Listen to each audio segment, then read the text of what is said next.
திருவண்ணாமலை மாவட்டம் அருணாச்சலேஸ்வரர் கோயிலில் பல்வேறு பொறுப்புகளில் பணியாற்றி வரும் சதீஷ் என்பவர் பெண் பணியாளர்களுக்கு பாலியல் ரீதியாக தொந்தரவு கொடுப்பதாக வெளியாகியுள்ள ஆடியோ பரபரப்பை ஏற்படுத்தியுள்ளது.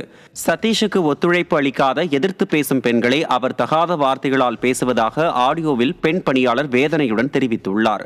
பாலியல் ரீதியாகவும் மன ரீதியாகவும் சதீஷ் துன்புறுத்தி வருவதாகவும், சதீஷால் பாதிக்கப்பட்ட பெண்கள் வெளியில் சொல்ல முடியாமல் மௌனம் காத்து வருவதாகவும் ஆடியோவில் பெண் பணியாளர் கூறியுள்ளார். கோயில்களில் நடக்கும் பாலியல் குற்றங்களை தடுக்க திராணி இல்லாமல் ஆன்மீக ஆட்சி நடத்தி வருவதாக பெருமை பேசுவதுதான் திராவிட மாடலா என பெண்கள் கேள்வி எழுப்பியுள்ளனர்.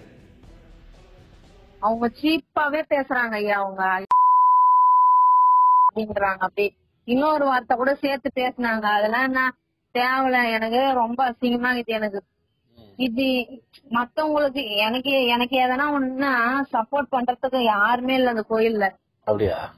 ஆமா, என்ன மிரட்டத்துக்கு தான் ஆள் இருப்பாங்க. ஏமா சாமி சன்னதிக்கு போறேன்னா நான் வந்துட்டேனா அப்படின்னதுக்கு சதீஷ் அண்ணா குடிக்கம்பத்தாண்ட நின்னு என்ன சொல்றாரு, இஷ்டம் வந்தா நான் சொல்ற மாதிரி செய், அன்னதானத்துக்கு போ, இஷ்டம் வந்தா இல்லைன்னா வீட்டுக்கு கிளம்பி போயினே இரு. திருவண்ணாமலை மாவட்டம் செய்யாறு அருகே மக்களுக்கு பாலியல் தொல்லை கொடுத்த கொடூர தந்தை போக்சோ வழக்கில் சிக்கினார்.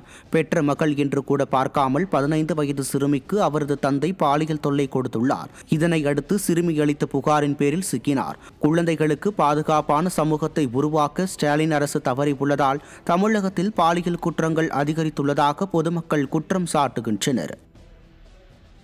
கடலூர் மாவட்டம் விருத்தாச்சலம் அருகே இருவேறு பகுதிகளில் சிறுமிகளை கர்ப்பமாக்கிய இருவர் போக்சோவில் சிக்கினர். பள்ளிப்பட்டு கிராமத்தைச் சேர்ந்த முத்துக்குமரன் என்ற இளைஞர் 17 வயது சிறுமியை திருமணம் செய்து கர்ப்பமாக்கியதாக தெரிகிறது.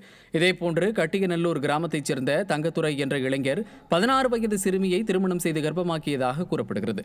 இருவர் மீதும் அளிக்கப்பட்ட புகாரின் பேரில் போக்சோ சட்டம் பாய்ந்துள்ளது.